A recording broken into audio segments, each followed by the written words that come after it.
ეხლა თქვენ რომ მე-11 კლასში ხართ. თქვენ ხართ მე-11 კლასში. რაიმე პასუხისგებლობას, აი პასუხისგებლობის გზნობას განიცდით პატარების მიმართ თუ როგორ არის? აი თუ გიფიქრიათ ახლა იმაზე რომ ჩვენ ახლა მე-7 კლასელები, მე-6-ები, უფრო პატარები გვიყურებენ ჩვენ. აი როდესაც დერეფანში გაივლით, როდესაც ერთმანეთთან ურთიერთობთ, თუ ქონიათ ეს განცდა რომ ჩვენ ახლა პატარები გვიყურებენ. ქონიათ? და მე ეს რას გავალებთ თქვენ? ალბათ მისაბაძი რო იყო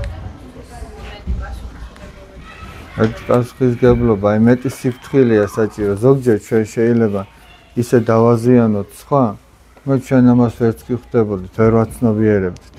აღარაფერს ვამბობ იმაზე, რომ მშობელმა ძალიან შეიძლება დააზიანოს შვილი. მაგრამ არის ბავშვის ესე იგი ცხოვრებაში, თითოეული ჩვენთაგანის ცხოვრებაში ისეთი პერიოდი, როდესაც მშობლის მაგალითი უკანა პლანზე გადაიწევს და ზუსტად აი მე-11, მე-12 კლასელების თავისი მეგობრების ქცევა, საუბარი, მიდგომა ამა თუ იმ საკითხთან არის უკვე წინ წამოწეული და ეგ არის მისაბაძი. შეიძლება მშობელს არ დაუჯეროს, მაგრამ თქვენ დაგიჯეროთ ვიღაცა. ამიტომ აი ძალიან დიდი სიფრთხილეა საჭირო და ჩვენ რაღაცნაირად ეს ძალიან კარგია ეს პასუხისგებლობის გზნობას რომ გმატებთ ამაზე ფიქრი და ჩვენ მართლაც უნდა ვიფიქროთ ესე იგი რომ ჩვენ შემდგომ პატარები მოდიან და რა მაგალითს უჩვენებთ. აი მაგალითად ჩვენ ხო ყველანი საზრდოობთ ჩვენი წინაპრების მაგალითებით. აი მაგალითად ვის არ გაუგონიათ ცოტნე დადიანი, იოთამ ზედგენიძე ხო ყველას გაგიგონიათ, მღვდელი თეოდორე, რომელმაც საქართველოსთვის მეფის გადასარჩენად თავი შეწირა, იგივე იოთამ ზედგენიძემ მეფის გადასარჩენად თავი შეწირა. იგივე სამასი არაგველი, ცხრაძმა ხერხეულიძე, აი მათი მაგალითები ხომ ყველასთვის ცნობილია და ქართველი ადამიანი ამით საზრდოობს. ხო მართალია, ეს ჩვენი სულის საზრდოა. როგორც აი ხორცი უნდა გამოიკვებოს, იმიტომ რაღაცა საკვები მიიღო ხორციელი. სული ამებით იკვებება. იმიტომ რომ ჩვენ ამა თუ იმ ქცევისას საიდანღაც ამოვდივართ. რაღაცა გვადგმევინებს ამა თუ იმ ნაბიჯს. აი მაგალითისთვის ვიტყვი. ზოგჯერ შეიძლება ჩვენ დავდგეთ არჩევანის წინაშე და რა გავაკეთოთ, როგორ მოიქცეთ და გაგვახსენდეს ესა თუ ის გმირი ამა თუ იმ ფილმისა როგორ მოიქცა. შეიძლება ესე მოხდეს. შეიძლება გაგვახსენდეს ჩვენი მშობელი როგორ მოიქცა, მეზობელი როგორ მოიქცა, ჩვენი თანატოლი როგორ მოიქცა, იმიტომ ჩვენ ვეძებთ რაღაცას ხელმოსაჭიც, რომ გვინდა რომ სწორად მოიქცეთ. და აი ამ მაგალითებს ვეძებთ და მთავარი ხელმოსაჭიდი კიდევ ქართველი კაცისთვის იდეა, ქართული იდეა, ეს ვეფხისტყაოსანი იყო, რომელიც ასევე სახარებაზეა დაფუძნებული. და მაინც საბოლოო ჯამში მივდივართ იქამდე, რომ წმინდა წერილი, სახარება. ეს არის ჩვენი ამოსავალი წერტილი. აი მაგალითად, თქვენ ახლა უამრავი სახელმძღვანელო გაქვთ სკოლაში. ბიოლოგიის თუ ფიზიკის თუ ქიმიის თუ სხვა ნებისმიერ. ეს არის ბიოლოგიის წიგნი. მაგრამ წმინდა წერილს, ანუ სახარებას ეწოდება ცხოვრების წიგნი. აი ცხოვრებას სწავლობს იქიდან ადამიანი, როგორ უნდა იცხოვროს სწორად. ეს ძალიან მნიშვნელოვანია. მაგალითისთვის ვიტყვი, სულ ყვები ხომ ძალიან ესეთი აი კარგად ასახავს იმას თუ რა შეიძლება მოახდინოს სახარებამ ადამიანის ცხოვრებაში. იყო ერთი ესეთი ოჯახი, სადაც შეიძლება ითქვას, რომ აი ღარიბები იყვნენ. მაგრამ მარტო ის კი არ არის სიღარიბე, რომ დაუშვათ აი საკვები არა გაქვს და ვერ იცვა მისებ წკინვალეთ, როგორც შეიძლება სხვა აკეთებდეს ამას, მაგრამ თავი სიღარიბე მათი ის იყო, რომ სულ ჩხუბობდნენ. სულ ვერ უგებდნენ ერთმანეთს, სულ აი პატარა რაღაცის გამო შეეძლოთ, რომ რაღაცა ედავათ, კონფლიქტი მომხდარიყო. ერთხელ ამ ოჯახში მოვიდა ერთი მოხუცი კაცი და საუბრობდნენ რითიც შეეძლოთ გაუმასპინძლდნენ და წასვლის წინ ამ კაცმა უთხრა ამ ოჯახს რომ თქვენ სახლში დიდი სიმდიდრეა და ახლა ამას ხუმრობად ჩათვლიდნენ რომ არა ამ კაცის დამაჯერებელი ნათქვამი იმიტომ რომ ხა მის ასაკს მის ჭაღარას მის გამოცდილებას პატივს სცემდნენ და დაიჯერეს და ხუმრობად არ ჩათვალეს და სხვადასხვა ბერძნებს აქვთ ასეთი გამოთქმა თუ სახლში მოხუცებული არ აკყავსო ფული გადაიხადე და იყიდეო რატო ნეტა რატო აქვთ ეგეთი გამოთქმა გამოცდილების მქონე რომ ყავდეს სახლში ხო მართალი მაგრამ ჩვენ ზოგჯერ როგორ ვართ რომ სხვისი ნათქვამი არ გვინდა რომ გავიგოთ ჩვენ გონია რომ ჩვენ რასაც ფიქრობთ ეგ არის კარგი ეხლა წარმოიდგინეთ თქვენ აიგივე მე-11 კლასელებმა მე-3 კლასელი ბავშვი რო ფიქრობდეს რომ რასაც ის ხვდება და აზროვნებს ეგ არის ნამდვილი და იმის იქით აღარ არსებობს სხვა გამოსავალი ესე იგი მართალია და ამიტომაც აქვთ ეს გამოთქმა და ამ მოხუცის სიტყვები დაიჯერეს ოღონ ახლა ესენი ერთად ვერაფერს ვერ აკეთებენ სუჩხუბობენ როგორც თქვი და ამ სიმდიდრესაც ერთად ვერ ეძებენ მაგრამ ერთმანეთის ჩუმად გიყვარდეს მეზობელთან გავა ეს ქალი ეს კაცი ეძებს ჩუმად ეს სამსახურში წავა ახლა ქალი ეძებს ჩუმად ერთჩენიერ დღესაც კაცი დაბრუნდა სახლში და ის არის უკვე რომ ჩხუბი უნდა ატყდეს რაღაცა ძალიან წვრილმანი მიზეზის გამო და ეს ქალი აღარ პასუხობს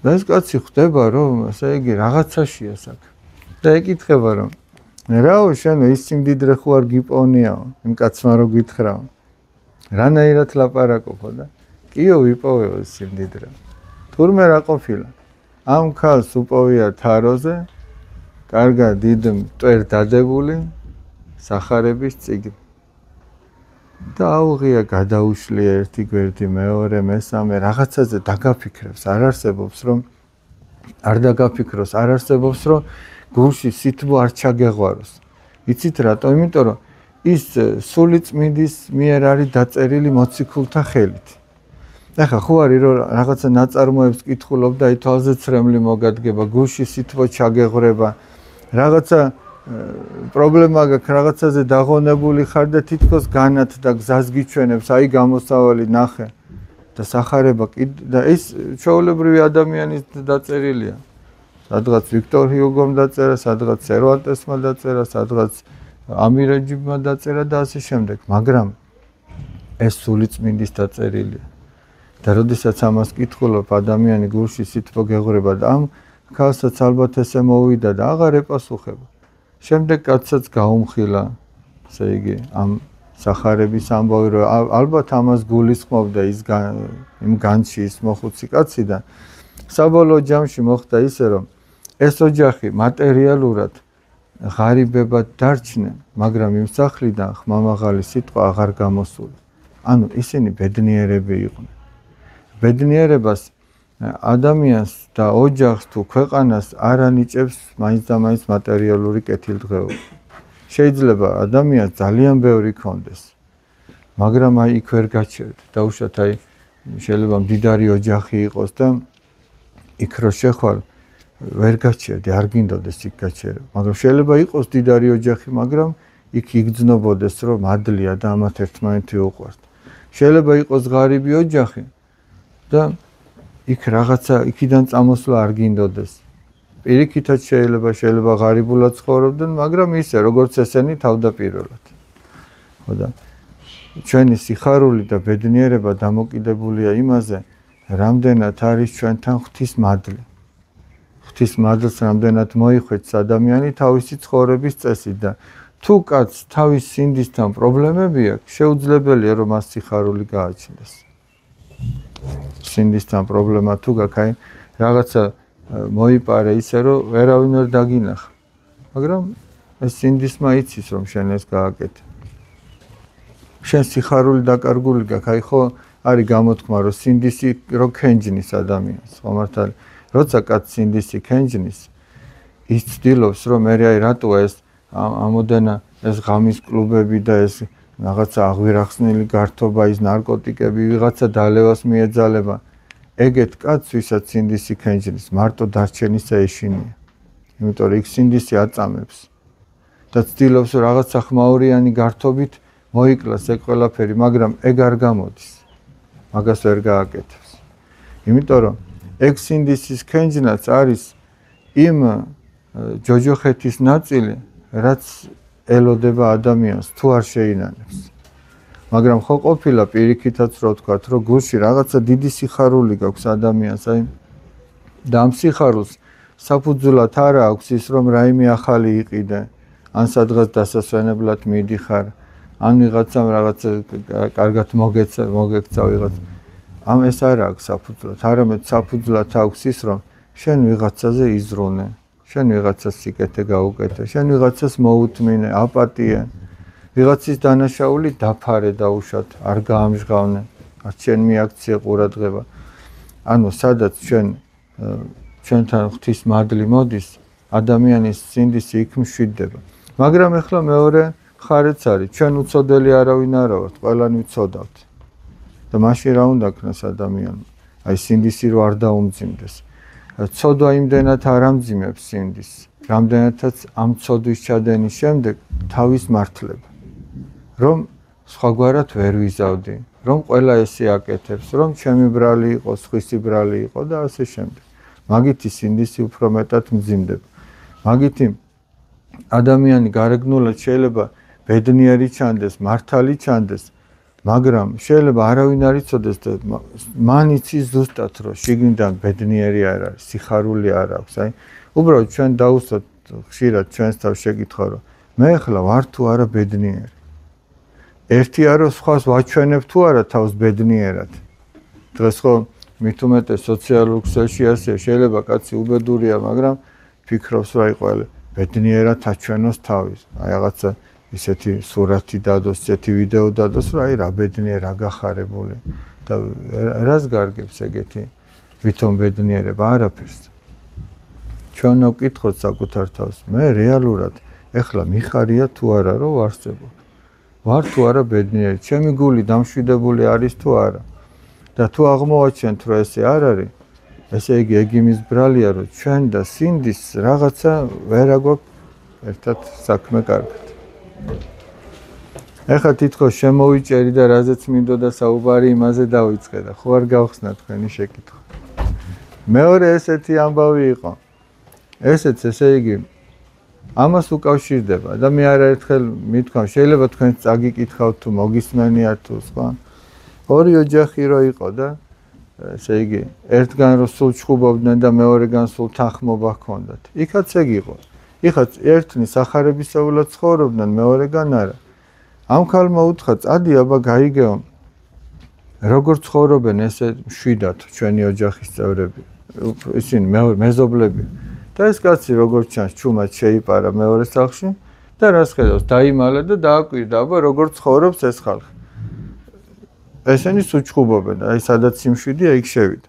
გამოვიდა ეს მანდილოსანი, რაღაც ძვირფას ჭურჭელს წმენს, ამ დროს ტელეფონი დარეკავს. ეს მაგიდაზე დადგამს ისე, რომ აი სადაცა უნდა გადმოვარდეს. ახლა ვინ იცის, რა ზარს ელოდებოდა, რა განცდა აქვს, რა პრობლემა აქვს, კაცმა არ იცის, ხო ყველაზე არის ერთნაირი ხო არა. ნუ ვერ დადო ისე როგორც საჭირო იყო, ესე დადო.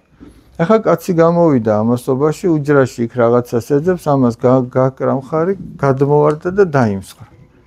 ახლა ეს შეპარული ვინც არის, მოჩხუბარი ოჯახიდან, ფიქრობს, რომ აქ დიდი ამბები ატყდება. თავის ოჯახში რასაც იყო მიჩვეულ. მაგრამ ამ ქალმა უთხრა, რომ ბოდიში საყვარელო, ტელეფონმა დარეკაო და ვეღარ დავდგი ისე როგორც საჭირო იყო და ამ კაცმა უთხრა, არაო შენი რა ბრალიაო, მე ვერ დავინახეო და ხელი გავგვარტყიო და გადმოვარდაო და ჩვენი ჭირით წაუღია. მორჩა, ჩხუბი არც დამთავრებულა, არც დაწყებულა, ისე დამთავრდა. ახლა ეს გაკვირვებულია ეს კაცი და წავიდა სახლში ისე და ქალი ეკითხება, რა ქენიო გაიგეო როგორ ცხოვრობენო და რა არის მათი სიმშვიდის საფუძველიო და კიო გავიგეო. და რა უთხრა ამ კაცმა, რა გაიგო?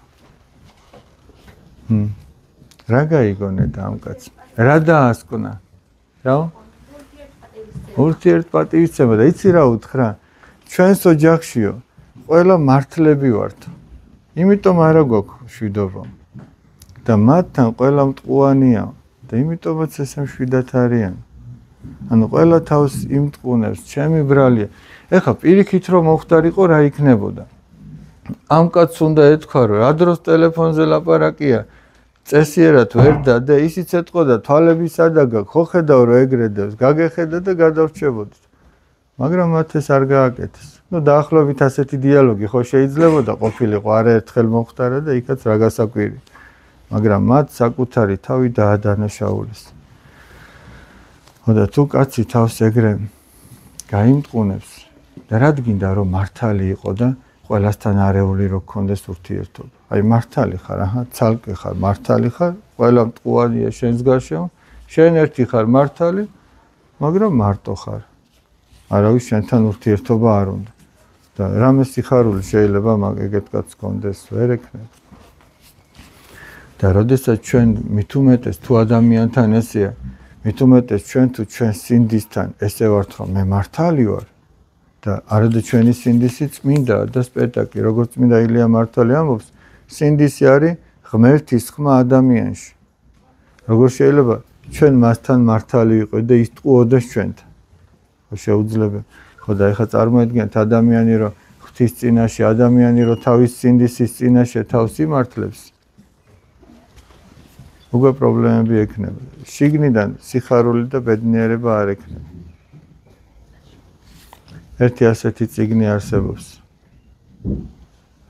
აი ცადაკი არ მახსოვს 74 გრადუსი, არა. ფარენგეიტით რამდენი გრადუსი? 471 არ მახსოვს ხო. და იქ ეს კაცი როა, ვინც მეხანძრე როა და პატარა გოგონა ერთ საოცარ შეკითხვას დაუსვავს. ხარ თუ არა ბედნიერი? ანუ ეს ხო აკეთებს რაღაც თავის საქმეს. და ერთმა პატარა შეკითხვამ და კიდე ერთ შეკითხვას დაუსვამს. ეხლა მე იმას აღარ ვიტყვი რომ თუ ვინმეს წიგნის საკითხვა დაინტერესდება, წინასწარ გაუფუჭო ხასიათი, მაგრამ კიდე ერთ საინტერესო შეკითხვას დაუსვამს. ხო და ეს კაცი ძალიან დაფიქრდება ამ ყველაფერზე და ეს შეკითხვები არ ამოსდის თავიდან და ეს შეკითხვები შეცვლის ზუსტად მის ცხოვრებას. ხო და აი ჩვენც უნდა შევეკითხოთ საკუთარ თავს, ვარ თუ არა ბედნიერი? და ბევრ ამას გავიგებთ. აბა პირველი შეკითხვა. ამ შემთხვევაში ყველა მართლები. კი. შეგონება. ამ შემთხვევაში ყველასთვის, ჩემთვისაც, შეიძლება თქვენთვისაც ეს სახარებისეული აზროვნება. როგორ განვასხვაოთ ღვთის ნება ჩემი საკუთარი სურვილისგან? აი, როდესაც ჩვენ რაღაცის გაკეთება გვინდა.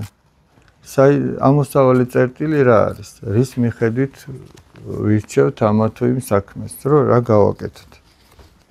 აი, ჯერ მე თქვენი აზრი მაინტერესებს.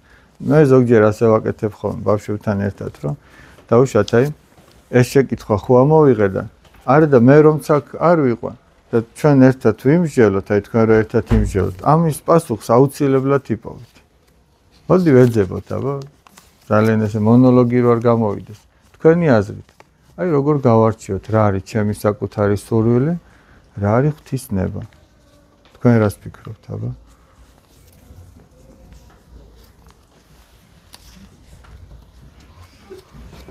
აი რითი შეიძლება ხასიათდებოდეს ჩემი სურვილი? გადაწყვეტილების მიღებით. აი დავუშვათ გადაწყვეტილებას ვიღებ და ამოსავალი წერტილი რა შეიძლება ჰქონდეს ჩემს სურვილებს?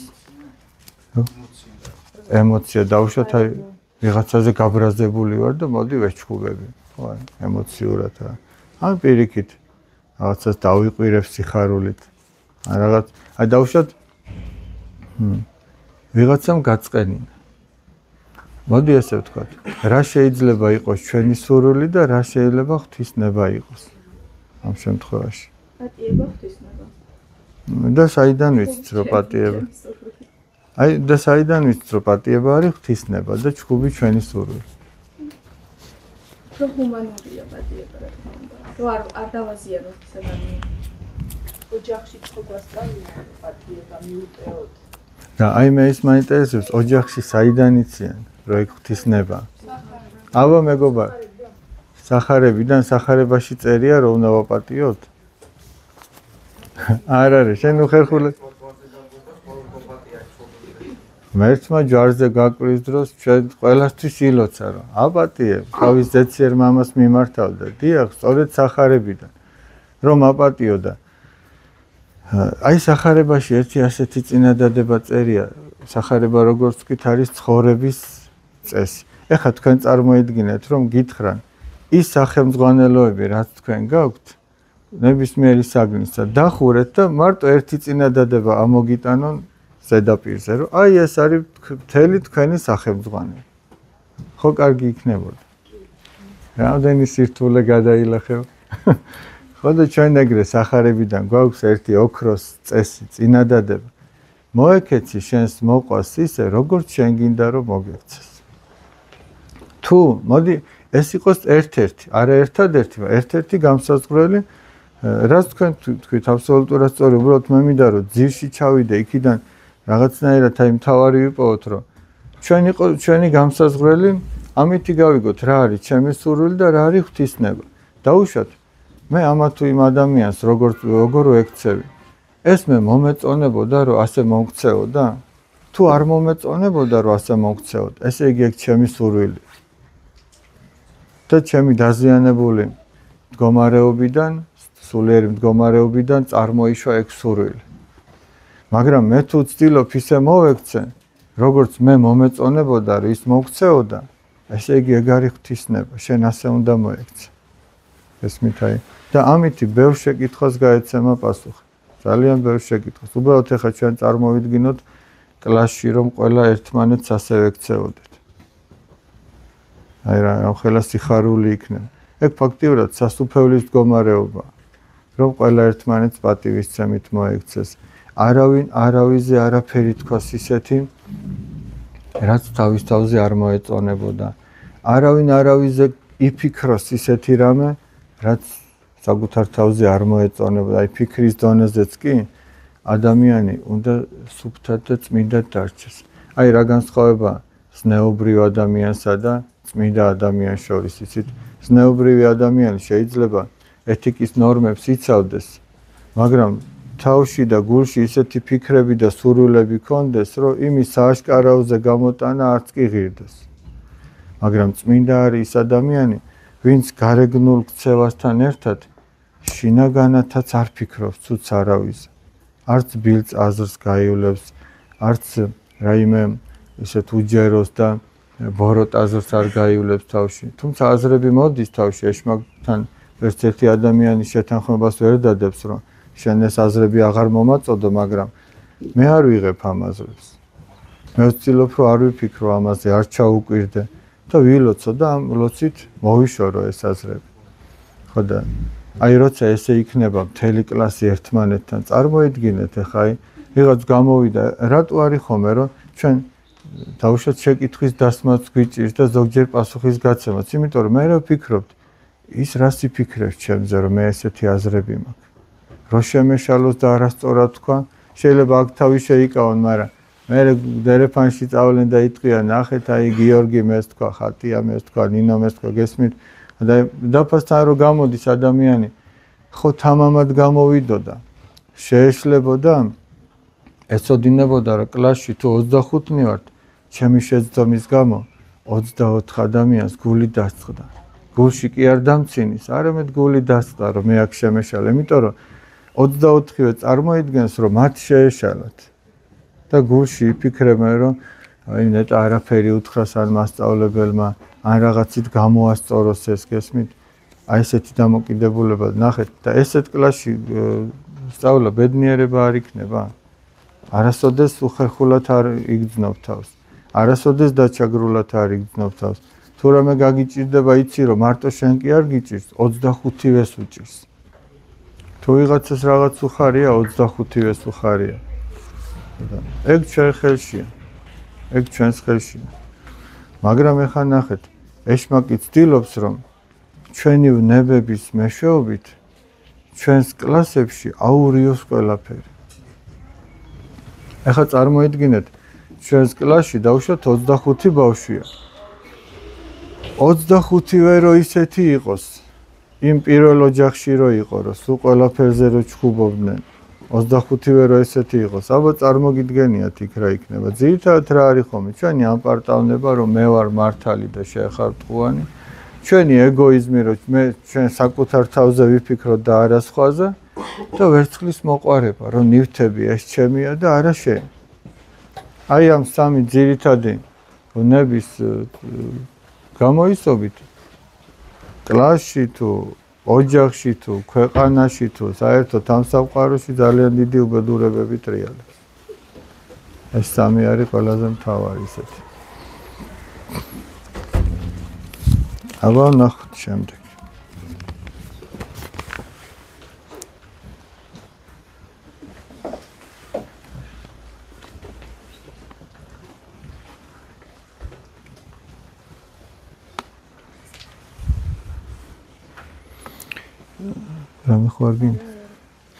ელისე წინასწარმეტყველის მოხუცებულობის დროს, როცა მელოტი გახდა 42 ბავშვი მას დასცინოდა, რის შემდეგაც ტყიდან 2 დათვი გამოვიდა და ყველა დაგლიჯა.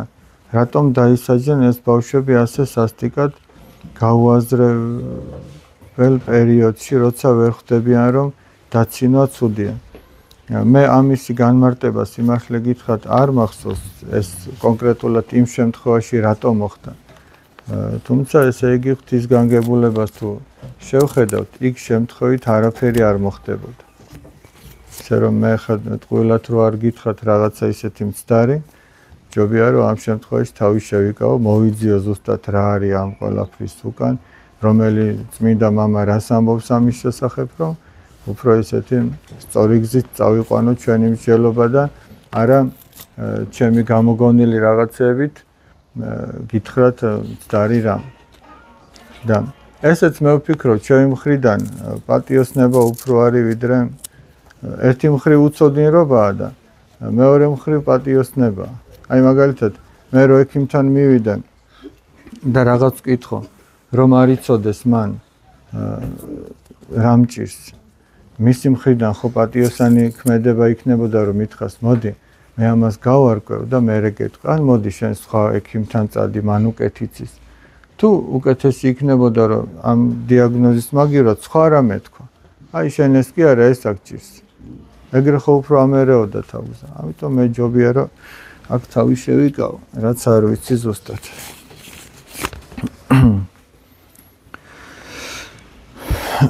ადამიანს ცხოვრებაში ცუდი ამბავი, სევდიანი ამბავი, ან კიდევ რაღაც მოხდება, ფეხი მოწყდება, ეს მისი ცოდების გამო ხდება? არა მხოლოდ ცოდების გამო. შეიძლება აქ ცოდვა არაფერ შუაშიც არ იყოს. მაგალითისთვის ვიტყვი. აი ახლა ჩვენ დიდი მარხვა გავიარეთ, ნების კვირეული, ნების შვიდეული გავიარეთ. ყოვლა წმინდა ღვთისმშობელი უყურებდა თავის შვილს ჯვარზე გაკრულს. და ვინ იტყვის ახლა ეს ყოვლა წმინდა ღვთისმშობლის ცოდების გამო მოხდა, რომელიც იყო ყოვლა წმინდა. ქრისტიანობა არ ასწავლის, ჩემო მეგობრებო, რომ თუ შენ ლოცვას დაიწყებ, მარხვას დაიწყებ ღვთისნიერ ცხოვრებას, რომ შენ არაფერი ცუდი არ შეგემთხვევა.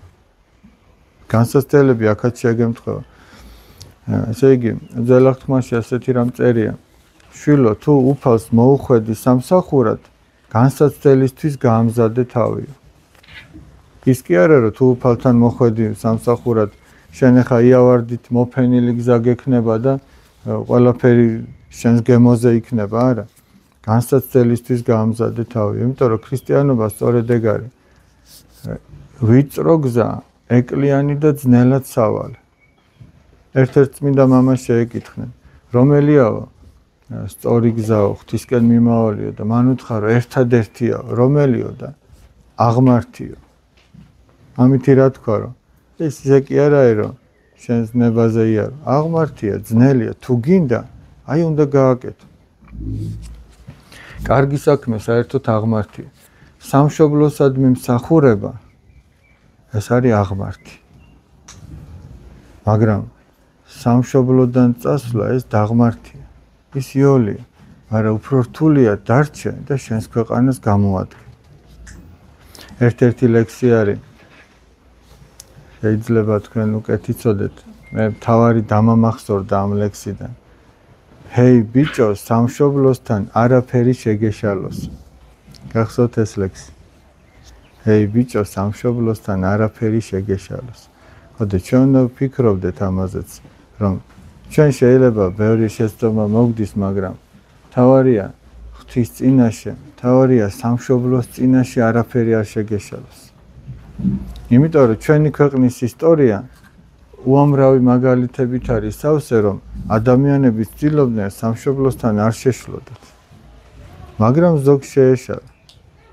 და მათი სახელები ნამდვილად არ არის კარგად ჩაწერილი ჩვენს ისტორიაში. ჩვენ უნდა გვახსოვდეს, რომ ჩვენს თავის დროზე ჩვენი ქვეყნის ისტორიის ნაწილი გავხდებით. ნამდვილად ესე იქნება. ვიღაც კარგ ოჯახს შექმნის დაუშვათ, კარგ შვილებს აღუზრდის თავის ქვეყანას. ვიღაც შეიძლება ცოტა მაღალ თანამდებობაზე იყოს და მან იქიდან იმსახუროს თავისი ქვეყნის კეთილდღეობისთვის. ვიღაც მონასტერში წავა, სიწმინდით იცხოვრებს და მისი ლოცვით უამრავი ადამიანი ინუგეშებს და ასე შემდეგ. ძალიან ბევრი გზა არსებობს. მაგრამ ყველაფრის თავი და თავი ისაა, რომ ჩვენ ყოველთვის გვახსოვდეს, რომ ჩვენიერ დღეს ჩვენს ჩაგვწერენ იმ ერთიანი ისტორიის წიგნში. მე ბავშვებს ამას წინათ ვეუბნებოდი. აი წარმოიდგინეთ, რომ არის 2125 წელი, ანუ 100 წლის შემდეგ. და უბრალოდ დავფიქრდეთ და დავწეროთ ჩვენი ისტორია. აი რამდენი წლისა ბრძანდებით? 13. აი, 13-მდე რაც იყო, იმას ვეღარაფერს ვერ შევცვლით. აი 13-ის შემდეგ რაც არის, დაიწყეთ 2025 წლიდან. სახელი? ნინიმ. აი ნინიმ 2026 წელს ეს გააკეთა, მე ასე მოხდა, აი როგორი გინდა რომ გამოვიდეს. როგორი გვინდა რომ გამოვიდეს. და რეალურად მართლაც ჩვენ წერთ ჩვენივე ისტორიას. ეს მერე სხვა წერს ვითომ ისტორიკოსი, მაგრამ თითოეული ადამიანი იმ გზაჯვარედინზე რო დგება, აი მაშინ იწერება ის ისტორია. ჩვენივე ისტორია, ჩვენი პირადი ისტორია, მაშინ იწერება. მაგრამ გზაჯვარედინზე რო დგას ადამიანი, იქ ძალიან რთულია. მე გახსოვთ აი ესეთი ფილმი არის ალ პაჩინო თამაშობს ქალის სურნელი თუ არა ვცდები სკოლაში რაღაც მოხდება რაღაც ბიჭები რაღაცას დააშავებენ და ერთი მდიდარი კაცის შვილია და მეორე ისე არის რომ თვითონაც შრომობს რომ ამ სკოლაში ისწავლოს და ის დააბეზღებს ამ ბიჭებს და ეს არ დააბეზღებს ამას სკოლიდან აგდებენ გახსოვთ ეგ მომენტი თუ არა და ეს ალ პაჩინო ამას იცავს, ეს ბრმა არის. და ის ამბობს, რომ მე ცხოვრებაში ხშირად დამდგარ ვარ გზაჯვარედინზე, არჩევანის წინაშე. ყოველთვის ვიცოდი, რომელი იყოს სწორი გზა, მაგრამ არ ამირჩევია ეს სწორი გზა, იმიტომ რომ ეს რთულია. და ეხლა ეს ბიჭიცო გზაჯვარედინზე დადგა, მაგრამ მან სწორი გზა აირჩია, ის რომ არ დააბეზღას ხები. ჩვენც ესე ხშირად დავდგებით გზაჯვარედინზე, რომ რა ავირჩიოთ. თავარი ადამიანმა სწორი არჩევანი გააკეთოს და მიყვეს ამ არჩევანს.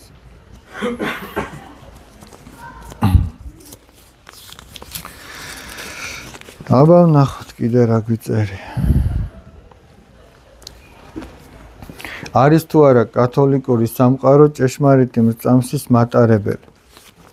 ეს თავდაპირველად ასე იყო. როდესაც უფალი იესო ქრისტე მოვიდა ამ მიწაზე 2025 წლის წინ, საიდანაც ჩვენ წელთაღრიცხვას ვითვლით.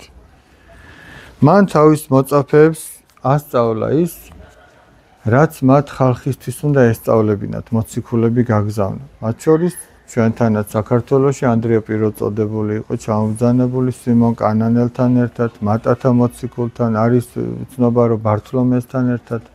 და ასე ქვეყნები მოიარეს. ეს ერთიანი რწმენა დროთა განმავლობაში კი არ იცვლებოდა, არამედ ჩამოყალიბების პროცესში იყო, ესე იგი, ოღონდ ახალი კი არაფერი იყო. ის რაც ძირი იყო, ის არ იცვლებოდა. ძალიან მოკლედ რო ვთქვათ, ესე იგი მე-11 საუკუნეში მოხდა ის, რომ რომის ლათინურენოვანი ეკლესია გამოეყო საბერძნეთის უბრალოდ აღმოსავლეთის ბერძნულ ენოვან ეკლესიას და თავის წიაღში სხვა სწავლებები შემოიტანა. რაც ერთიანი რწმენა იყო და ყველას ასე სწამდა. იქიდან გადაუხვია ლათინურ ენოვანმა რომის ეკლესიამ, რასაც შემდგომში კათოლიკები დაერქვა.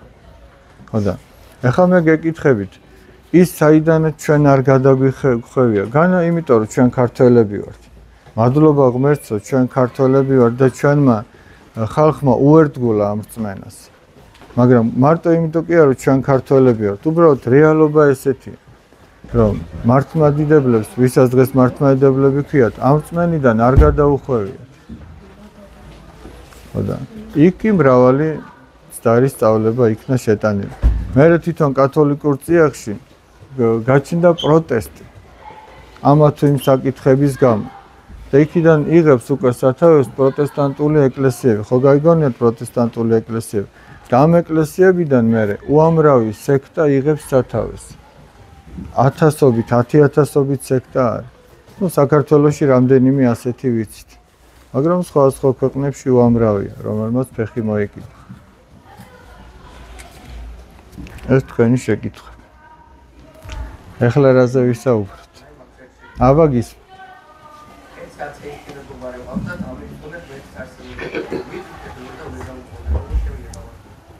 და თვითონ თუ შეუძლია რომ დაგიმტკიცოს რომ ღმერთი არ არსებობს. შეკითხვა. ის ვერ დაგიმტკიცებს მაგას. და თუმცა ჩვენ რაში გჭირდება რომ მას ეს ვუმტკიცოთ? თუ ის გულწრფელია, ის აუცილებლად მივა იმის რწმენამდე რომ ღმერთი ნამდვილად არსებობს.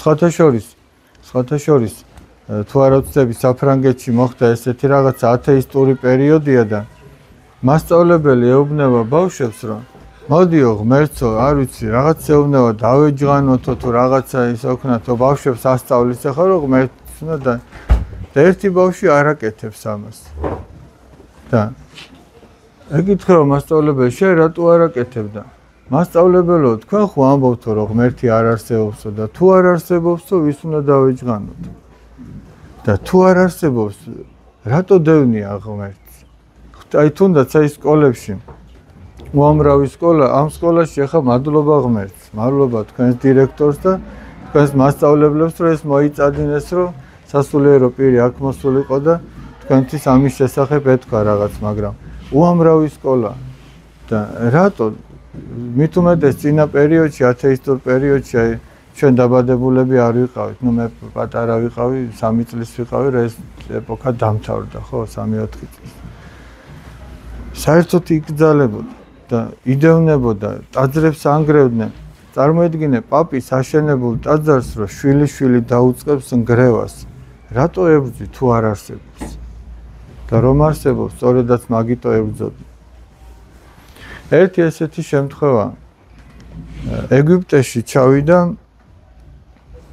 მოგზაური პილიგრიმი და იქ უნდოდა რომ ნილოსში ებანაო ეუბნებიან რომ არ ჩახვიდეო აქო ნიანგები არის და ნუ შენ დაგაზიანებ მაგრამ ამან არ დაიჯერა და ჩავიდა და მართლაც ნიანგის ხახაში ამოყო თავი ეხლა მას ხო ჯეროდა იმის მერე რომ ნიანგი არის მაგრამ იქ უკვე გარდაიცვალა კიდეც ესმით ანუ რისი თქმა მინდა დაუშვათ ჩვენ თუ დავიჯერებთ რომ ჯოჯოხეთი არ არსებობს არც 64 არ არსებობს და რომ გარდაიცვალო და აღმოაჩინო რომ ჯოჯოხეთი არსებობს მე აი დაუშვათ ჩვენ გვითხრეს რომ ამ კარიდან ფრთხილად გადით იქ დიდი გავეშებული ძაღლია რომელიც ყველას ჭამს ვიღაცამ არ დაიჯერა ძაღლი არა ისა და გავიდა და რა ჯობია დაიჯერო თუ არ დაიჯერო დაიჯერო და სიფრთხილით გახვიდე და თუ არ იქნება ხომ კარგი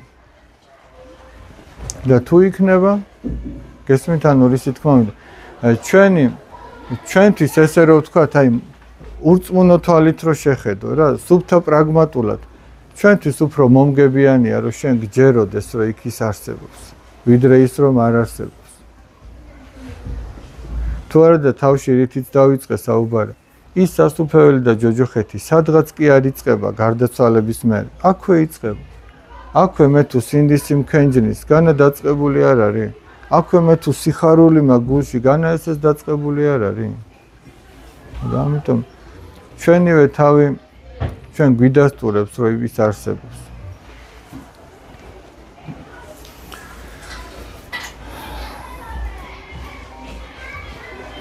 აბაგის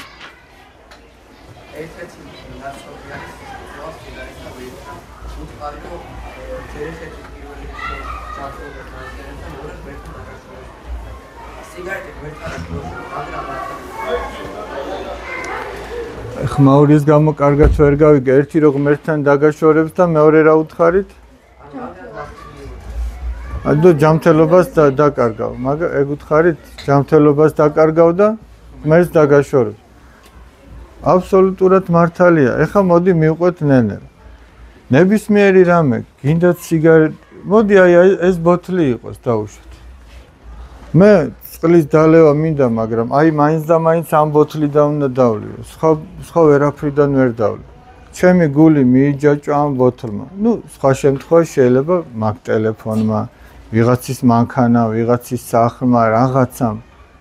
იუდამ რის გამო გასცა თავისი მოძღვარი? 30 ვერცხლის გამო. წარმოიდგინე 30 ვერცხლად გაყიდე. ნებისმიერი რამე, რაც ჩვენს გულს მიიჯაჭვებს, ის ჩვენ თავისუფლებას გვაკარგინებს. ადამიანს, რომელსაც თამბაქოს გარეშე არ შეუძლია, ჩვენ შეგვიძლია ვთქვათ, რომ ეს არის თავისუფალი? ვიტყვით, რომ ეს თავისუფალია. ის არის იმ ცოდვის მონა. ესე იგი, თავისუფლება ის კი არ არის, რომ მინდა ამ სახეობის სიგარეტს მოვწევ და მინდა სხვა სახეობის თუ მინდა იმ ეგრეთ წოდებულ ვეიპს. თავისუფლება ისე რომ მე ამ სამივეს გარეშე შემიძლია არსებობა, ისე რომ ეს მე არ შემაწუხებს. უამისობა მე რო არ შემაწუხებს. ამიტომაც უფალი ამბობს, რომ შეიცანით ჭეშმარიტება და ჭეშმარიტება გაგათავისუფლებთ თქვენ. ჩვენ ხშირად საუბრობთ თავისუფლებაზე, მაგრამ შეიძლება ცოდის მონები ვიყოთ. ამა თუ იმ ცოდას ვიყოთ დამონებული. თავისუფლება რა არის? მოდი აი განმარტოთ ეს სიტყვა. უფალი ხო ნიშნავს ბატონს, უფალი ძველქართულად ბატონს ნიშნავს. თავისუფალი ვინ არის? საკუთარი თავის ბატონი. მე თუ დაუშვათ აი ვიღაცა მაწყენინა და მე მინდა რომ ჩემი თავის ბატონი ვიყო და ჩემს თავს როგორც მონას ისე უთხარო, შენ ახლა ამ ადამიანს არ უნდა გაუბრაზდე. მაგრამ ხშირად არის რომ ადამიანს შეუძლია მოთოკოს თავისი ემოცია? ხო არის ზოგჯერ რომ გამოდიხარ მდგომარეობიდან. ვერ აკონტროლებს შენს თავს. ეხლა ბატონი თუ მონას ვერ აკონტროლებს. არის იმის ბატონი? ვერ არის იმის ბატონი. თუ დაუშვათ ბატონი დადის მონის ჭკუაზე. არის იმის ბატონი, ხო ვერ არის ბატონი. შე რო აი ადამიანი როგორ არის შექმნილი? ჯერ არის თავი, ჩვენი გონება, არის ჩვენი გული. მერე არის მუცელი, ხო, ქვემოთ. ეხლა ადამიანი პირიქით ხო არ არის მუცლის ჭკუაზე ხო არ ივლის. რახან მოშივდა, ესე იგი ყველაფერს ხაზ ღირსებას, პატიოსნებას, სიწმინდეს, მეგობრობას ხაზი უნდა გადაუსვას და მუცლის ჭკუაზე უნდა იაროს. სანამ არ დაიკმაყოფილებს ამას, არა. და ეს ნებებია, რომელიც ჩვენ გვძლავრობს და ერთი წუთი მეგობარო დაგინახე. ჩვენზე მძლავრობს და ჩვენ გვიმონებს. ესეთი რამ წერია ძველ აღთქმაში. ქალაქის ამღებზე უფრო დიდი ის არისო, ვინც საკუთარ თავზე ბატონობს. შეიძლება ქალაქი დაიპყრო, მაგრამ შენი ნებები ბატონობდნენ შენს. აბა მეგობარო, გითხარი.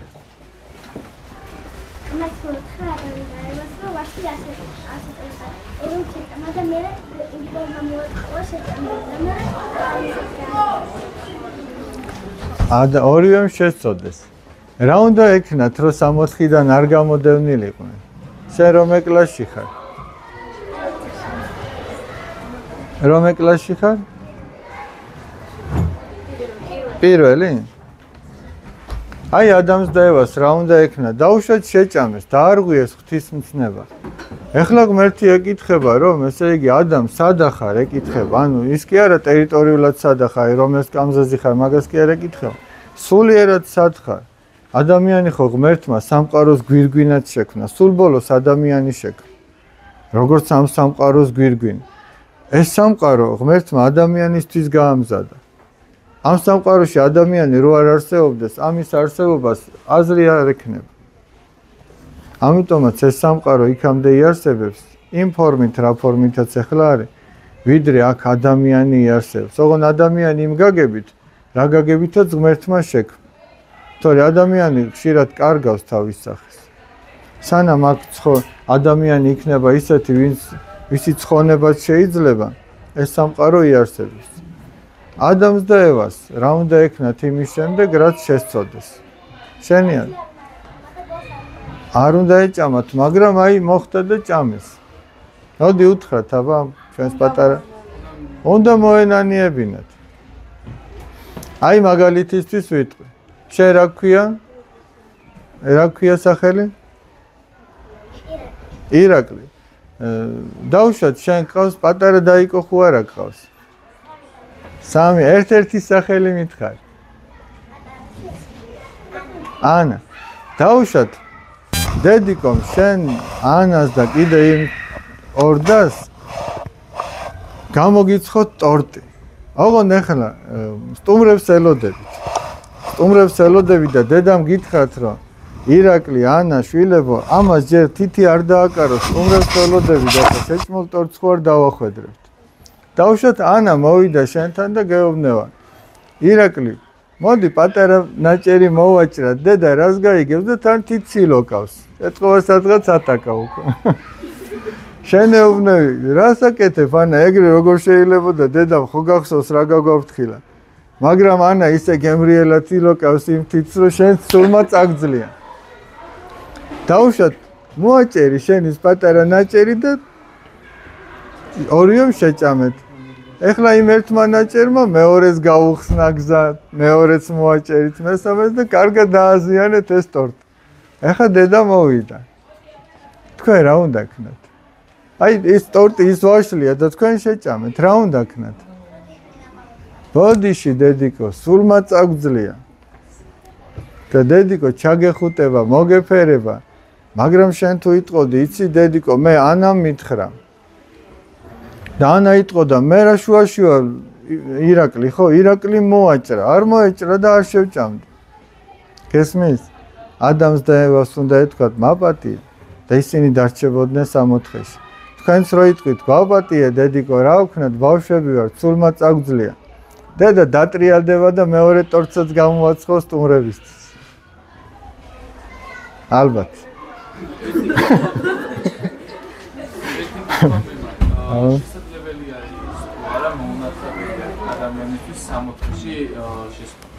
რა არის იცით? ღვთისთვის შეუძლებელი არაფერი არ არის.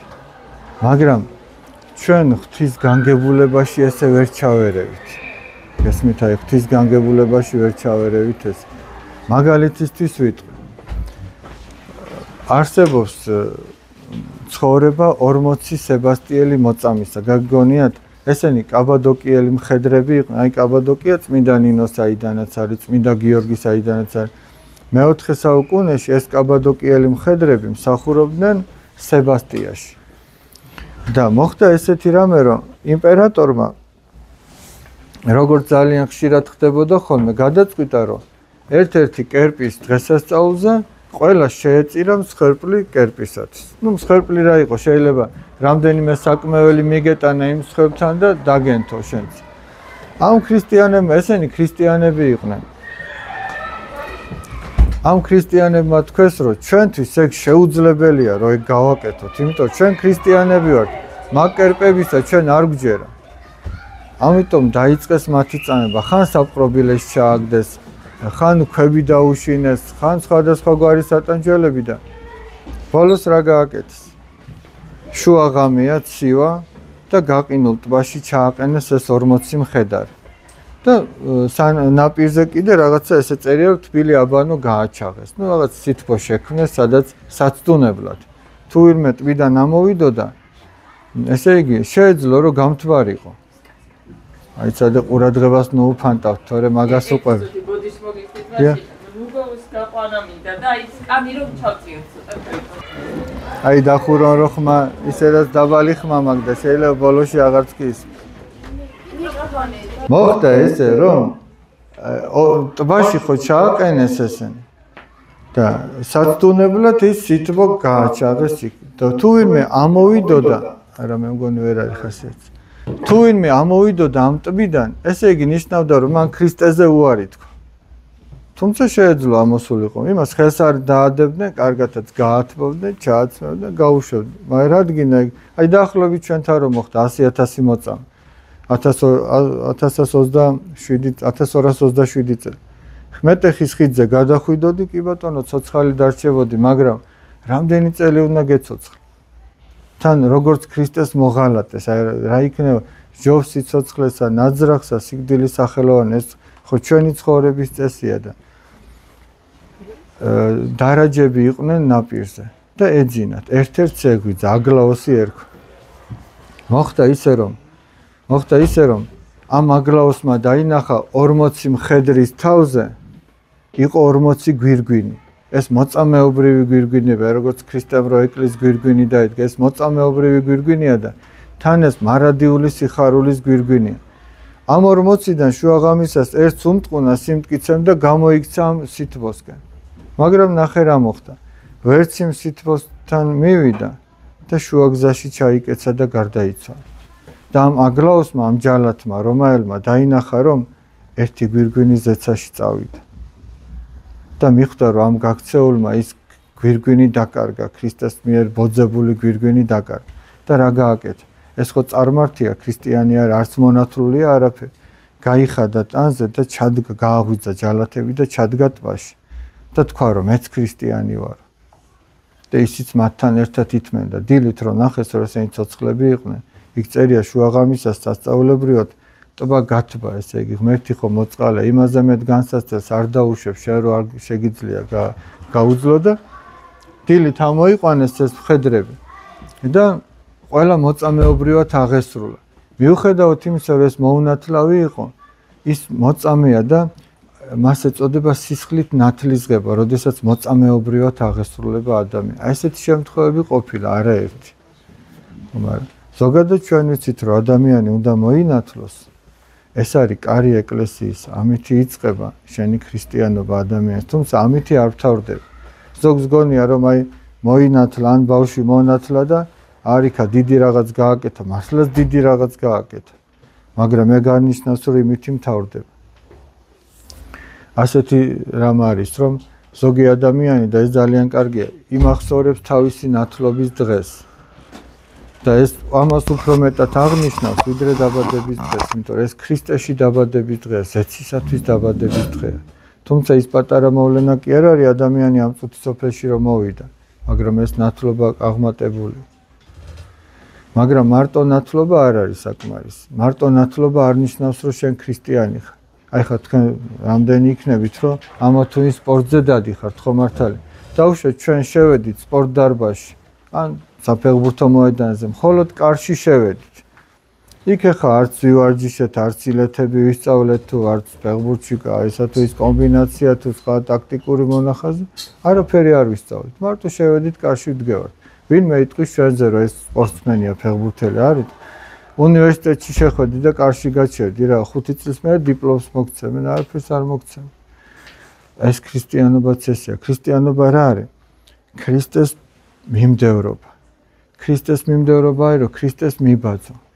აი ხო არის, რომ ფეხბურთელები ერთმანეთს ბაძავენ, უყურებენ ერთმანეთის ფეხბურთს. ჩვენ ქრისტეს ესე თვალით არ გვინახე, მაგრამ ქრისტეს შესახებ უამრავი რამ წაგვიკითხავს.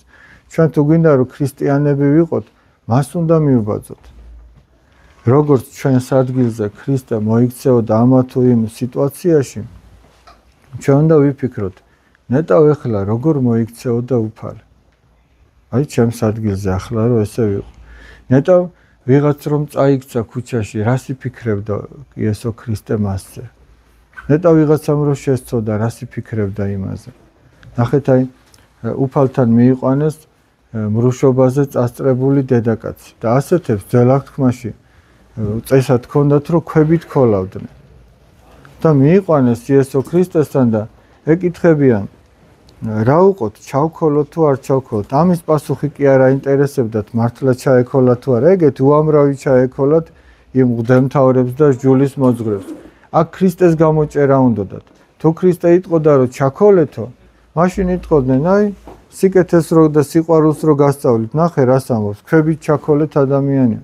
თუ იტყოდა არ ჩაქოლოთო, მაშინ ეტყოდნენ რომ რჯულის საწინააღმდეგო რამეს ამბობს, იმიტომ რომ რჯული ამას განაწესებდა. და ქრისტემ რა გააკეთა? ძირს დაიხედა და ქვიშაზე რაღაცას წერდა. სინამდვილეში რას წერდა, იცით? სინამდვილეში წერდა, ხო არ მოუხუროთ ეს. სინამდვილეში წერდა მათი იმ ქალის მომყვანებელთა ცოდვებს, რომელიც ფარული იყო არ ჩანდა, მაგრამ ეს არსებობდა მათი უდიდესი ცოდვები. და აწია თავი და უთხრა, ვინც უცოდველია, პირველად იმან ესროლოს ქვაო. და დახარა ისევ თავი და გააგრძელა მათი ცოდვების წერა. და რომ აწია თავი, აღარ დაინახა იმ ქალის გარდა. ეკითხება, არავინ არ განგიკითხაო და არა უფალო. არც მე არ განგიკითხაო, ოღონდ წადი და ნუღარას ცოდა. ანუ ნახეთ, ვიღაცა დაინახე რომ ცოდვაში ჩავარდა. შენ უნდა იფიქრო რომ მე თუ უცოდველი ვარ, კი ბატონო, ვიტყვი მაგრამ ვინ არის უცოდველი? შენ ჯერ შენი ცოდვები უნდა დაათვალიერო კაცმა და მე აღმოაჩენ რომ აღარც იმის განკითხვის სურვილი აღარ აქვს. და ესე ყველა შემთხვევაში ჩვენ თუ ქრისტეს თვალებით შევხედავთ ყველაფერს, თუ წარმოიდგენთ რომ ჩვენს ადგილზე ქრისტე როგორ მოიქცეოდა, თუ ვიფიქრებთ იმაზე რომ ჩვენ რასაც არ უნდა ვაკეთებდეთ, იესო ქრისტე ყოველთვის ჩვენ გვიყურებს, უფრო მეტად თავშეკავებული ვიქნებით. ეგ არის ზუსტად ქრისტიანობა. რომ შენ ფიქრობ, როგორ მოიქცეოდა ქრისტე, რომ მას მიბაძო. და პირველი, რასაც აღმოაჩენ ამ გზაზე. აი რითი უნდა მიხვდე, რომ შენ მართლა ამ გზაზე დადექი. პირველი, აი მაგალითად თბილისიდან რომ გადიხარ. დავუშვათ აი ჩვენ ხო გორიდან ჩამოვედი და გორში მიდიხარ. პირველი ჯერ ხომ მცხეთა უნდა დაეწეროს, არა? მცხეთას შენ. თუ დააკვირდა პირველი საგარეჯო დაეწერა, ესე იგი უნდა მიხვდე რომ არასწორი გზით აი საგარეჯო კახეთში. აი ბათუმში მიდიხარ დასასვენებლად და დაეწერა თელავე. ეხლა იფიქრებ რომ საცა მალე ჩავალ ბათუმშიო? ხო ვერ იფიქრებ. იფიქრებ რომ შეგეშა. ანუ ამ გზაზე რომ მიდიხარ, პირველი რა უნდა აღმოაჩინო? უნდა აღმოაჩინო რომ ეგრე ადვილი არ არის. უნდა აღმოაჩინო შენ უმას ვერ აკეთებ. და მე ეძებ გზას როგორ გააკეთო ეს? და აღმოაჩინე რომ აღსარება არის ყველაზე კარგი საშუალება ამისთვის. ანუ რასაც ვერ აკეთებ, ისე როგორც ქრისტე გააკეთებდა. აღსარებით აღმოიფხვრება ის. და ნელ-ნელა ადამიანი განიწმინდება. ნელ-ნელა ადამიანი ქრისტეს დაემსგავსება. აი ხო არის ხოლმე ეხლა სამწუხაროდ რომ აი 20 თეთრიანზე ირემი რო ახატია. დავშოთ ტალახში, ესე ბავშვებთან რო ახლა ტალახში ჩავდებ ხოლმე, კარგად მოვთხრი და არ იციან რა ჩანს. იმას რაც უფრო მეტად გაასუფთავებ, ხო გამოჩნდება რაც არის აღბეჭდილი. და წმინდა ბასილი დიდი ასეთ რამეს ამბობს. ჩვენ გავართოთ ტალახში ჩავარდნილ მონეტას. და თვითონ ჩვენთაგანზე ქრისტე აღბეჭდილი, როგორც იმ 20 თეთრიანზე ირემი. რაც უფრო გაასუფთავებ ადამიანის შენს თავს, მით უფრო გამოჩნდება ქრისტეს თვისებები შენში. მოწყალება, თამდაბლობა, სიკეთის კეთება, იქ მოთმინება, იქ სიყვარული და ასე შემდეგ. რაც უფრო ადამიანი აღსარებით და ზიარებით განიწმედ თავს, მით უფრო ქრისტე გამოჩნდება შენში და შენ ქრისტეს მიბაძავ, შენ მას დაემგვანებ. ქრისტე აირეკლება შენში, აი როგორც სარკეში აირეკლება, მაგრამ ტალახიან სარკეში არაფერი არ აირეკლება. ეგეთი ამბავია.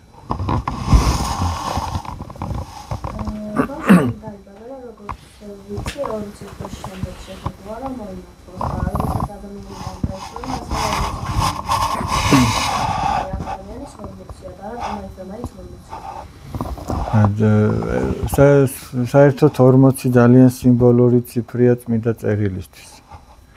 ჯერ რო დაიბადება ადამიანი, მერვე დღეს მიყავთ ბავშვი ტაძარში, ეს მერვე დღეც სიმბოლურია და სხვათა შორის ეს მერვეც მარადიულობის სიმბოლოთაც არის. მერვე თვითონ რიანი ცხოვრო დაწერო მარადიულ დღესაც ანუ სასუფეველსაც მერვე დღე ეწოდება.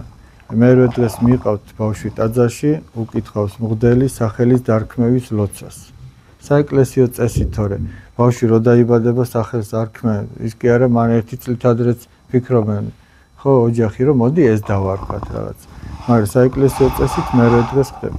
მე-40 დღეს უკვე დედისათვის ეს განწმენდის ლოცვა ხდება და ბავშვისთვის აი ძელათმაში იყო რომ უფალთან წარადგენდნენ, ტაძარში მიიყვანენ, აი მაცხოვარი ცხო მირქმაროა დღესასწაული. მე-40 დღეს მიიყვანეს ტაძარში და ეს ძველი აღთქმიდან მომდინარეობს ეს წესი. რაც შეეხება გარდაცვალებას, თუმცა ერთი რამ მინდა ჩავამატო. თუ ბავშვი დღენაკლული დაიბადა, ან ესე იგი ჯანმრთელი არ დაიბადა, მე-40 დღეს კი არ ელოდებიან. ჩვენ ქონია შემთხვევა, რომ სამშობიაროში შევსულვართ და ინკუბატორში მოგვინათლავს. იმიტომ რომ ის რო გარდაიცვალოს მოუნათლავი არ შეიძლება. მაგრამ თუ ჯანმრთელია ბავშვი, მაშინ მე-40 დღეს. მაგრამ ხდება რომ მე-40 წელსაც მოუნათლავთ, ესე იგი. დაუგვიანიათ ცოტა და 40 წლისა მოუნათლავთ. ეგ არ შეიძლება. ძირითადად ჩვენთან არის ხოლმე მიზეზი ის, რომ აი დიდ სუფრას ვერ ვაკეთებ, ესეც მინდა დავპატიჟო, ისიც და ბავშვმა რა დააშავა. ბავშვს ჩვენ უღობავთ ღმერთთან მისასვლელ გზას. მე-40 დღე გარდაცვალებიდან. მე-40 დღეს გარდაცვალებიდან ადამიანი წარდგება თავისი პირადი სამსჯავროს წინაშე. არის კერძო სამსჯავრო და არის მეორედ მოსვლა, საშინელი სამსჯავრო.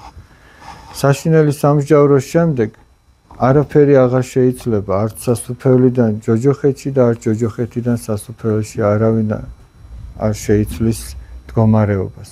ესეც სახარებისეული სწავლება. მაგრამ მე-40 დღე თავისი პირადი კერძო სამსჯავროს წინაშე წარდგება და აქ ძალიან დიდი მნიშვნელობა აქვს მისი ჭირისუფლის ლოცვას. ეხლავე საყვარელო, ეხლავე დაგინახეთ. მისი ჭირისუფლის ლოცვას. მისი ოჯახის წევრების, მეგობრების ლოცვით მისი მდგომარეობა შეიძლება რომ შეიცვალოს და ესე იგი მისი სული ხარობდეს. იმიტომაც არის რომ განსაკუთრებით 40 დღე აი გულმხურვალედ ევედრებიან ღმერთს. ამათ იმ გარდაცვლილი ადამიანების გამო. თვითონაც თქვენ თუ დაკვირვები ხართ, ალბათ ყოფილ ხართ წესის აგებას დასწრები ხართ ხო მიცვალებულის.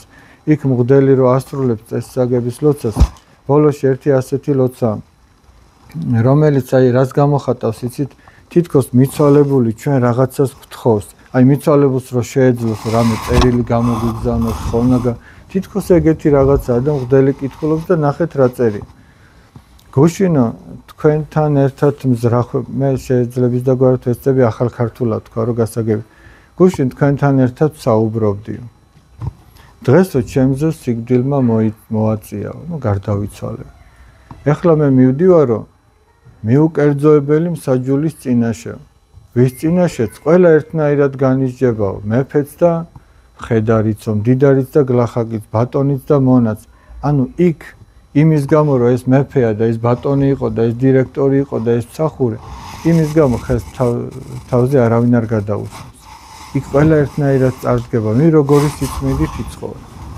აი ასეთი მსაჯულის წინაშე მივდივარო და დაუცხრომელად ევედრეთ ღმერთს ჩემთვის რომ არ წავიდე იქ სადაც ჩემი ცოდების გამო იმსახურებ წასვლას არამედ იქ სადაც მართლანი განისვენება აი ჩათვალეთ რომ ეს არის სათხოვარი გარდაცვლილისა ჩვენი სათხოვარიც ეს იქნება აი ჩვენ რო ღვთის წინაშე წავდგებით ყველაზე დიდი სათხოვარი ადამიანებთან ეგ გვექნება რომ შეევედრეთ ღმერთს ჩემთვის იმიტომ რომ მე უკვე ამის შესაძლებლობა აღარ მაქვს მე ამის შესაძლებლობა მაქვს სანამ ცოცხალი ვარ რომ ახსარება ვთქვა რომ ღმერთს ხო მაპატიე უფალო შემეშალ ან სიკეთე ვაკეთო ღვთისმცნებით ვიცხოვრო გარდაცვლილს ეს არ შეუძლია ამიტომ მის მაგივრად ამას აკეთებს მისი ჭირის უფალი მისი ოჯახის წევრი ვისაც ის უყვარს ანუ ღმერთს ევედრება ეს წესის აგების ლოცვაც ეგ არის მღვდელი მოდის და ჩვენთან ერთად ლოცულობს ღმერთს ავედრებს ჩვენ საყვარელ ადამიანს და ევედრება რომ აპატიოს ცოდვები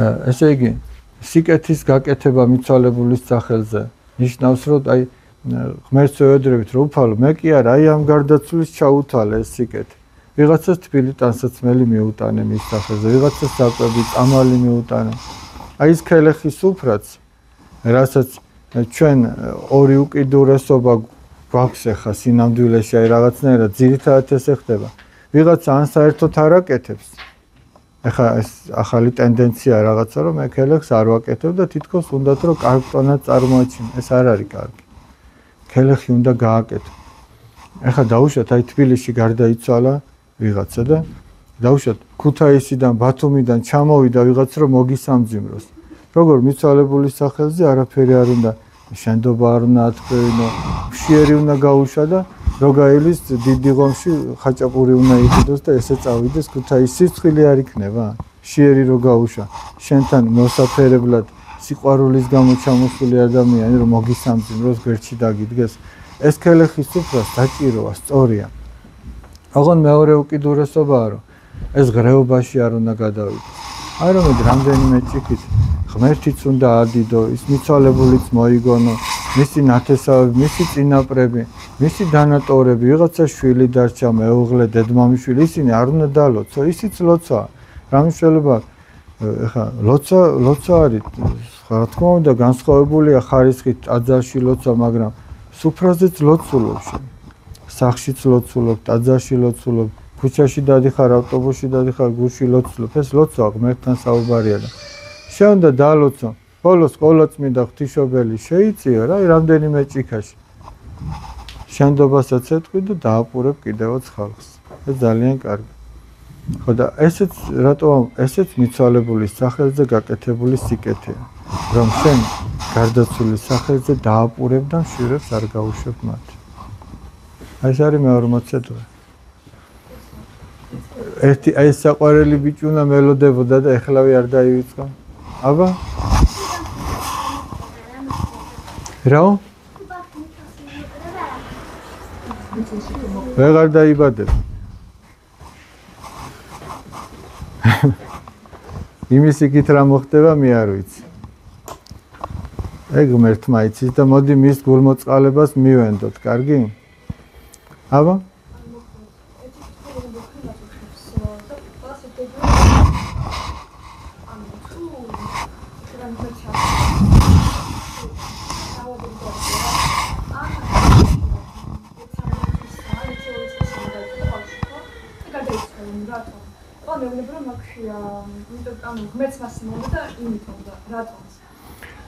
სახელი რა ქვიათ ლიზა რა არის იცით ჩვენ გვაქვს ძალიან პატარა გონება იმასთან შედარებით რაც ღვთის ჩანაფიქრი და განგებულება შეუძლებელია ჩვენ პატარა თავში ამხელა ღმერთის განზრახვა ჩაეტიოს აი მე და თქვენ რომ ეხა ვიწვალოთ ბოლომდე აი ჩაუკირკიდეთ ვერ ვიპოვით მაგის და თუ არის რაღაცა რასაც ჩვენ ვერ პოულობთ არ უნდა ჩავთვალოთ რომ ეგ რაღაცა უსამართლობაა სიტყვაზე ვამბობ აი ჩვენ მეგობარს ირაკლის პირველ კლასეს ჩაუვარდა უმაღლესი მათემატიკის წიგნი ხელში ციფრებს ცნობს აჰა იქ ერთიანია ამანაც იცის იქ ხუთიანია იქ შვიდიანი იცის რომ რაღაცა ახლობელია მაგრამ ვერ გამოყავს რა არის ეხლა მთელი დღე უზის დილიდან საღამომდე და ბოლოს დაასკვნა რომ ეს მათემატიკა სისულელი არ არსებობს გესმით ხო არ იქნება ირაკლის მხრიდან სწორი რომ იმას ჩაუკირკიდეს ანუ ირაკლიმ რა უნდა გააკეთოს მოითმინოს ჯერ პირველ კლასში რასაც ასწავლიან ის აითვისოს მერე მეორე მერე მესამე და მივა იქამდე ჩვენ შემთხვევაში რა უნდა ვქნათ მე და თქვენ ესე იგი შეიძლება ამის პასუხი ვერ გავიგოთ ყოფილან წმინდა მამები რომლებიც 10 წლობით მონასტერში განმარტოებით ცხოვრობენ და ღმერთი მათ ამა თუ იმ საიდუმლოს გაუმჟღავნებს გაუხსნის იმიტომ რომ მათი სულით და გულით გაწმენდილია მომზადებულია იმისთვის რომ ეს რეალობა სწორად დაინახონ და ჩვენთვის ეს შეიძლება არ არის მაგრამ არის რაღაცა ისეთი რაც ღმერთმა ჩვენ არ განგვიცხადა ქრისტიანობა ხო გამოცხადებითი რელიგია ეს ხო ჩვენ არ მოგვიგონია ანუ ჩვენ იმდენი ვიცით რამდენიც ღმერთმა გამოგვიცხადა იმის იქით არ ვიცით რომ ცეცადოთ ვერ გავიგებ ჩვენი გონება ვერ ჩაწდება ჩვენი გონებაც ხო ღმერთის შექმნილია თუ თუ ესე უყურებთ ჩვენ როგორც ქრისტიანები არა ამიტომაც ჩვენ ღმერთის განგებულებას უნდა მივენდოთ და ერთ რამეში უნდა ვიყოთ დარწმუნებული ჩვენ რო ყველანი ღვთის წინაშე წარვდგებით იქ არ დარჩება არც ერთი შეკითხვა პასუხგაუცემელი და აღმოაჩენთ რომ აი ჩვენთვის რო ეკითხათ აი ესე კი არა აბა სხვაგვარად როგორ გააკეთებდი ჩვენ ვიტყვით რომ ჩვენ ამაზე უკეთეს ვერაფერს ვერ გავაკეთებდით და აი მანდ უნდა მიენდო ადამიანი ღმერთს რომ იყოს უფალო ნება შენ ჩვენ არ ვიცით ვისთვის დროულია და ვისთვის უდრო ეს ადამიანური კატეგორიაა რომ ის დროულად ის უდროოდ გარდაიცვალა და ვიზე იტყვი რომ დროულად გარდაიცვალა იტყვი რომ ეხლა მაგის წასვლის დრო იყო და აჰა წავიდა კიდეც იტყვი ვერ იტყვი ამიტომ ეს დროები ჩვენ არ დაგვიწესები ეს უბრალოდ ჩვენმა გონებამ რაღაცნაირად იმ დანაკლისიდან გამომდინარე რომ გიყვარდა ადამიანი და მალე გამოგეცალა იქიდან გამომდინარე ამბობ მაგასაც სიყვარული გათქმენებს რომ უდროოდ წავიდა გესმით ეხლა ნოემ 950 წელი იცოცხლა ნოეს რო გაიგო რომ ვიღაცა 95 წლისა გარდაიცვალა ხო იტყოდა რა პატარა გარდაიცვალა ჩვენთვის კი 95 რამ ხელა ამიტომ ყველაფერი შედარებითია და მე იმის თქმა მინდა რომ თავი და ბოლო ჩემი საუბრისა რა არის თუ რაღაცას ვერ ვიგებთ ეგ ჩვენთვის არის ბეწვის ხიდი არ უნდა ჩაუკირკიდე მაგას ძალიან მთხილად უნდა გაიარო ღმერთს უნდა მიენდო და აღმოაჩენ რომ ყველაფერი რაც ღმერთმა გააკეთა იმაზე უკეთ ვერავინ ვერ მოიფიქრებდა აი გնդობა უნდა გქონდეს ჩვენ იმიტომ რომ ღმერთი არის მოწყალე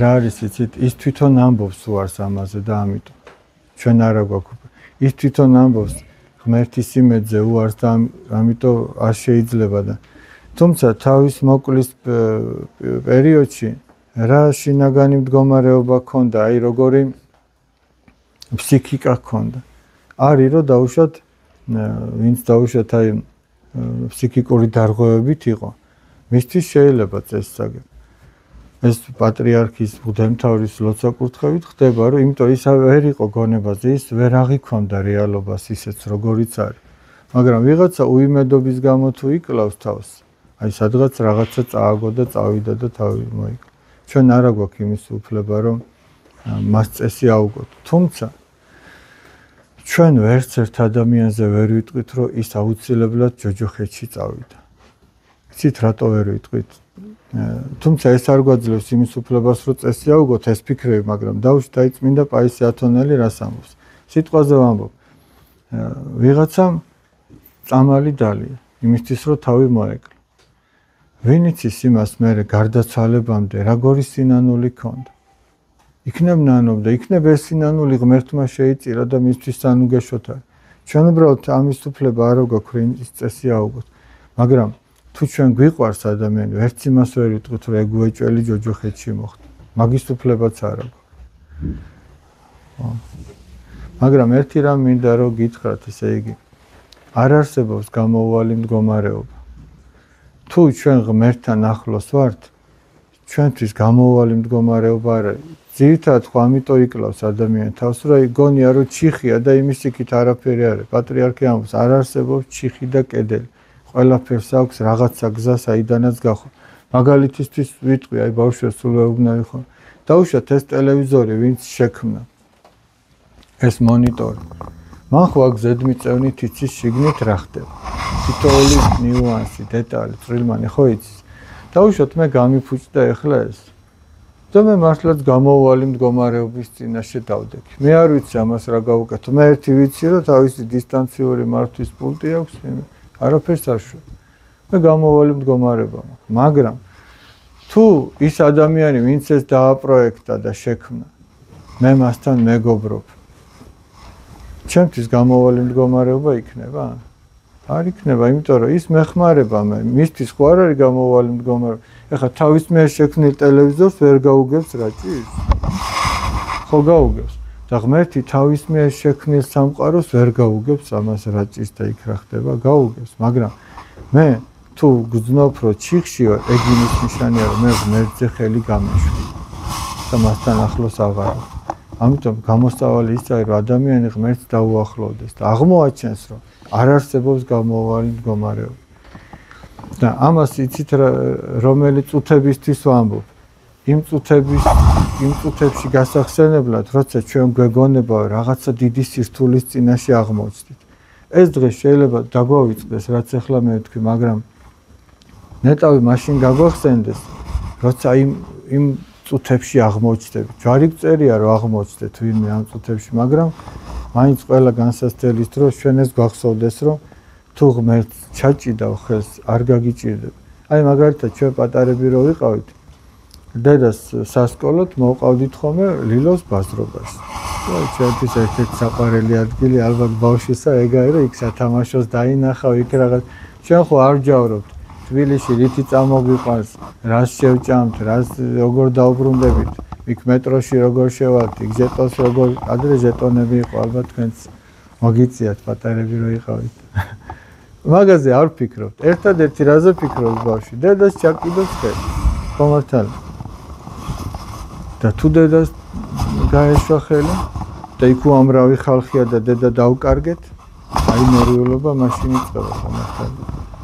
ხოდა თუ ისე ვიპოვე დედა, მაშინ გადაიარა ნერვიულობა, ისევ სათამაშოებს სათვალიერებ. ესეა ჩვენი და ღმერთის დამოკიდებულება. თუ ღმერთზე გაგეშვა ხელი და შენით ფიქრობ, ბავშვს რო ხელი ეშვება, ხო ფიქრობს, ეხა რიღათი წავიდე უკან. ალბათ მივალი იქ ვიკითხავ, იქ მეტყვი ან რაღაცნაირად ჩავა. თუ ღმერთზე გაგეშვა ხელი, ვცდილობ შენით მოაგვარო ყველაფერი და არ გამოდის და ნერვიულობა. მაგრამ ღმერთს თუ ჩაკიდავ ხელს და მასენდობი, იქ ყველაფერი კარგად გამა.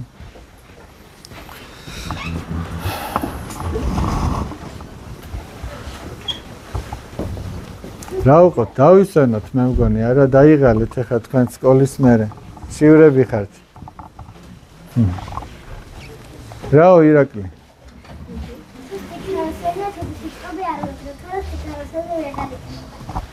სტიქაროსანი განასახიერებს ანგელოზს. და ხა შეიძლება რომ ანგელოზმა ცუდი სიტყვები ილაპარაკოს. ხო შეიძლება. არსად არ უნდა თქვას, რომც არ იყოს სტიქაროსანი. ეხა ეს გოგონა სტიქაროსანი არ არის და რა, უნდა თქვას ცუდი სიტყვები? ცუდი სიტყვები არავინ არ უნდა თქვას. ერთი ვაჟკაცი იწევდა ხელს. აბა?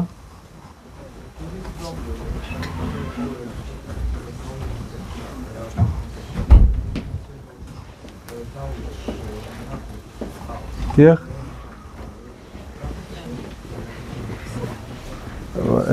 ნაკურთხ წყალამდე გავიგე და მერე ვეღარ, ბოდიში.